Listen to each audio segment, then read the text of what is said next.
persuasion adalah 8 jurus bujuk tanpa paksa, gitu ya. Ayo kasih tos dulu teman-temannya yang ada di sini. Oke, kasih tos. Tosnya sekarang begini ya, nggak boleh kena tangan ya. Alright, the ultimate sales and persuasion mastery. Alright, yuk kita lihat. Kita belajar ini dari para dewa sales nih, makanya kita tadi bilangnya di dewa sales. Ada Brian Tracy, ada Grant Cardone, ada Robert Cialdini. Ini bapak-bapaknya sales nih ya. Jay Abraham, tadi Chris Voss, ya saya juga belajar dari Tung Desem Waringin, dan juga master coach saya, Coach Johannes G. Pauli dari Gratio. Ya, so inilah dewa-dewa sales yang kita rangkum. Saya berhasil praktek, hasil praktek sendiri nih. Saya menemukan beberapa jurus itu karena memang praktek sendiri. Oh, kayaknya enakan diginiin nih gitu ya. Sewaktu jadi certified business coach di Gratio, dan waktu itu sempat di setahun keberapa itu dapat peringkat teratas gitu. Jadi padahal saya belum pernah, sebelumnya nggak ada basic sales, belum pernah kerja jadi sales marketing, itu dulu paling anti gitu. Dulu saya backgroundnya keuangan, IT gitu ya, orang-orang software. Tapi thank you banget sama Coach Johannes G. Pauli dan tim di Gratio, saya belajar banyak selama 5 tahun di sini, di sana, dan juga mendapatkan peringkat teratas.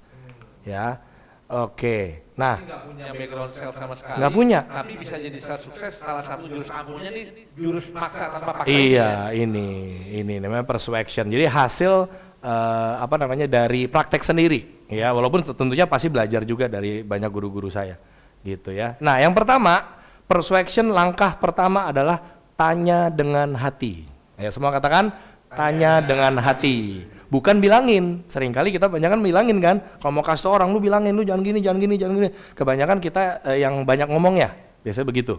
Nah, jadi jurusnya adalah tanya dengan hati. Caranya gimana? Bukan cuma nanya, tapi harus keluarin namanya meta question. Nah, ini salah satu guru saya juga sebenarnya Master Tony nih. Dulu belajar hipnoterapi dan sebagainya. Jadi meta question itu ada maksudnya, ada dibanding apa. Misalnya orang, wah ini jelek nih, apaan? Produknya jelek, saya nggak mau beli.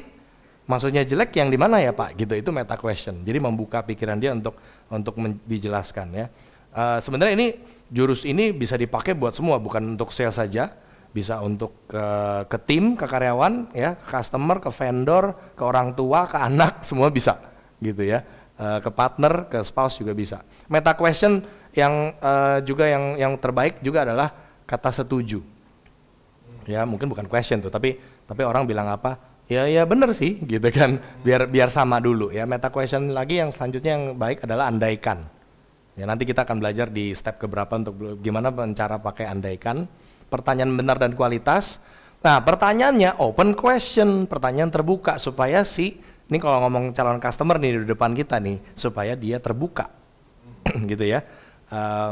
Karena kalau biasanya orang sales itu langsung datang, langsung nyodorin senjata gitu kan, Pak, ini saya ada ini Pak, ini ada saya ruangan Pak, ini jualin gitu misalnya. Biasanya gitu, itu yang paling susah justru karena kita harus maksa. Ya, kalau misalnya kita dengan cara ini tanya dengan hati. Ya, kita buka dengan open question apa yang mereka lagi alami, terus mereka akan cerita, mereka akan curhat gitu di situ. Softenernya boleh dengan oh iya, by the way, gitu. Padahal kita lagi interogasi, Pak, ininya gimana Pak, gini bagaimana? Tapi kalau kita terus tempar dengan pertanyaan, orang-orang kayaknya terintimidasi gitu ya, mungkin ya terintimidasi. Jadi kita bisa selipin dengan kata-kata, ya oh iya Pak. By the way, omset Bapak berapa ya? Misalnya gitu. Atau jadi halus. Atau kebetulan nih Pak, kita lagi ada produk yang sama persis banget sama yang Bapak butuhkan gitu misalnya.